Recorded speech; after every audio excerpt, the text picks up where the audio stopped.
Thank you for joining Wars of the Roses. As we continue with part 3, the ancient masters from the Adepts in the Eastern Esoteric tradition by Manly Palmer Hall, part 3, the Sages of China. The ancient masters. The cultural life of China has been deeply influenced by 3 streams of ethical thinking. The first of these streams was the mysticism of Lao-tse, the second, the moralism of Confucius, and the third, the idealistic agnosticism of Buddha. These systems have mingled and separated and mingled again until they have merged into a threefold unity. The elements are no longer completely distinguishable, but the consequence of the subtle alchemy is the Chinese lifeway. Religion and art have always been closely associated. The various schools of Chinese thought have been depicted on the artistic level by many painters, a few remembered by name, but the majority surviving only in their work. Just who first composed the delightful picture called The Vinegar Tasters may never be known. The concept, however, has been perpetuated through the centuries by many able interpreters.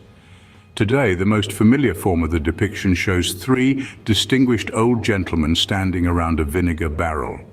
2 of these august persons are bearded and venerable in the Chinese manner, and the third has a halo around his head. The vinegar tasters are Lao-tse, Confucius, and Buddha. The vat is life. Each one has stirred the contents with his finger and then tasted thereof. Each, according to the grand concept of his philosophy, gives his impression of the flavor of the vinegar.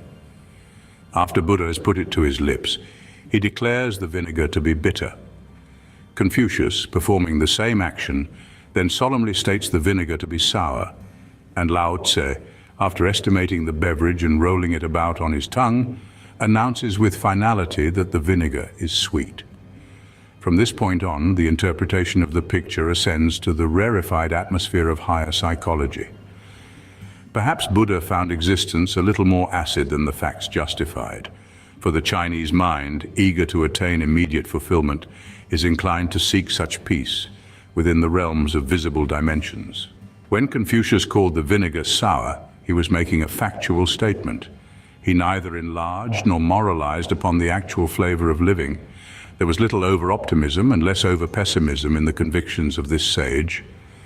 He expected little, and occasionally found more than he expected. The more subtle of the humor was reserved for Lao-tse. It was part of Taoism that the alchemy of consciousness should transmute the basic substance of worldliness. Therefore, Lao-tse tasted the vinegar and declared it to be sweet. Some would say that he was mad, others that he was a liar, and still others that he had lost his sense of taste. All would be wrong. For the sly old scholar was well aware of the wisdom of his convictions. Lao-tse, Buddha, and Confucius, the 3 great teachers of China with attendants from Picard's religious ceremonials. Among the historical sages of China, therefore, these 3, Lao-tse, Confucius, and Buddha, form the great triad. The thoughtful Chinese does not choose between them.